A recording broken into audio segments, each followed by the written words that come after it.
Buenas tardes, soy Valerie Mora, estudiante de la UNED en la carrera de Ciencias Criminológicas.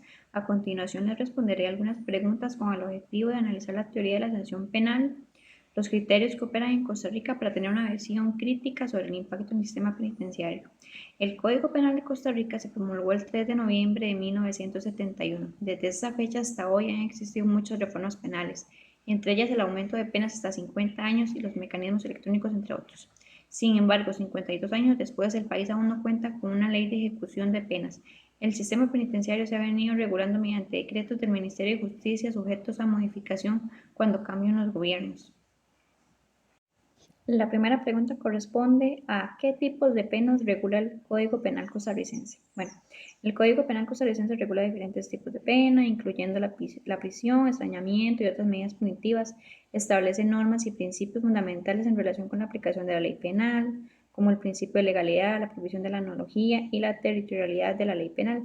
Este código también aborda la ejecución de las penas y medidas de seguridad, garantizando el respeto a los derechos fundamentales de las personas sentenciadas durante todo el proceso de cumplimiento de la pena. Según el libro de Rafael Bullock, menciona que en el principio el tratamiento penal es el de acumulación de penas, que sin embargo debe tener un límite, pues en caso contrario se impondrían penas de cientos de años, multas de cuantía sumamente cuantiosas, de modo que es necesario establecer determinados criterios a fin de que las penas sean proporcionales en relación con los diversos delitos cometidos y su efectivo cumplimiento. Existen las penas según su naturaleza, su gravedad, penas accesorias, las penas privativas de libertad, la pena de prisión, la aparición y consolidación de la prisión como pena, la crisis de la pena de prisión, penas largas y cortas, la pena de prisión en el Código Penal Español, la localización permanente, la responsabilidad personal subsidiaria por impago de la multa, las penas privativas de derechos. También encontramos otras penas privativas de derechos, la pena de multa, la multa proporcional e incluso el impago de la muerte o la pena de muerte. Todas estas penas se encuentran en el libro de Derecho Penal de Francisco Muñoz y Mercedes García. A continuación le responderé a la pregunta número 2, que consiste en ¿quién se encarga del control jurisdiccional de estas penas según lo regulado en el Código Procesal Penal? Bueno, en el artículo 62 del Código Procesal Penal menciona que el control jurisdiccional está a cargo del Ministerio Público. El Ministerio Público ejercerá la acción penal en la forma establecida por la ley y practicará las diligencias pertinentes y útiles para determinar la existencia del hecho delictivo. Tendrá a cargo la investigación preparatoria bajo control jurisdiccional en los actos que lo requieran. La pregunta número 3 consiste: ¿quién se encarga de la gestión penitenciaria de estas penas? Bueno, el Ministerio de Justicia y Paz de Costa Rica es el encargado de la gestión penitenciaria de las penas reguladas en el Código Penal costarricense. Esta responsabilidad incluye la administración de los centros penitenciarios, el cumplimiento de penas de arresto domiciliario comunitario electrónico y de prestación de servicios de utilidad pública, así como garantizar condiciones dignas para quienes cumplen condenas y programas de incorporación a la sociedad.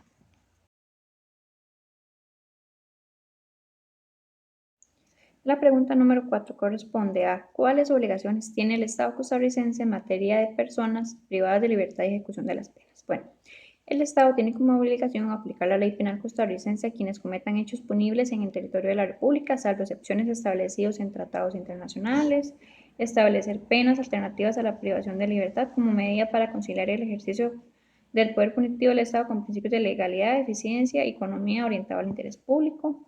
Además, garantizar que los establecimientos represivos de detención y reformatorios estén bajo la dirección técnica de la Dirección General de Prisiones y Reformatorios adscrita al Ministerio de Justicia. Además, dotar a los establecimientos penitenciarios del personal técnico y administrativo necesario, así como proveer la custodia de los edificios mediante una guardia especial. Dictar con aprobación del Poder Ejecutivo los reglamentos necesarios para la ejecución de las penas privadas de libertad y los especiales que requiera cada establecimiento penal, de modo que se cumplan los fines de la pena.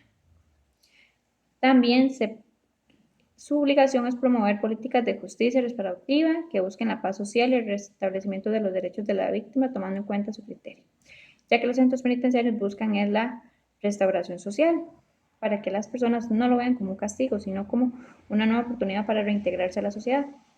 Además, facilitar la reinserción social y laboral de las personas que han cumplido condena mediante la reforma del régimen de antecedentes penales. Y por último, estas obligaciones reflejan el compromiso del Estado costarricense de garantizar el respeto de los derechos y la dignidad de las personas privadas de libertad, así como de promover su reinserción social.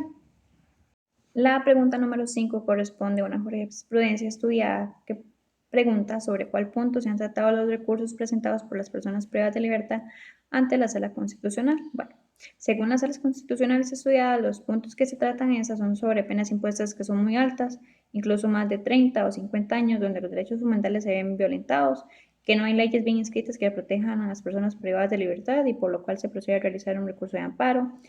En la segunda también se procede a realizar otro recurso de amparo, ya que el ofendido menciona que se han hecho omisiones en su pena, por lo que han violado sus derechos fundamentales al no hacer nada por su caso, ya que es un privado de libertad y se aprovechan de su condición. Y en el último caso se procede a realizar un habeas corpus por el detenimiento que recibe este preso, ya que él quiere un cambio y desea que se haga lo más pronto posible, pero él no ve respuestas. La pregunta número 6 corresponde a un estudio de las noticias.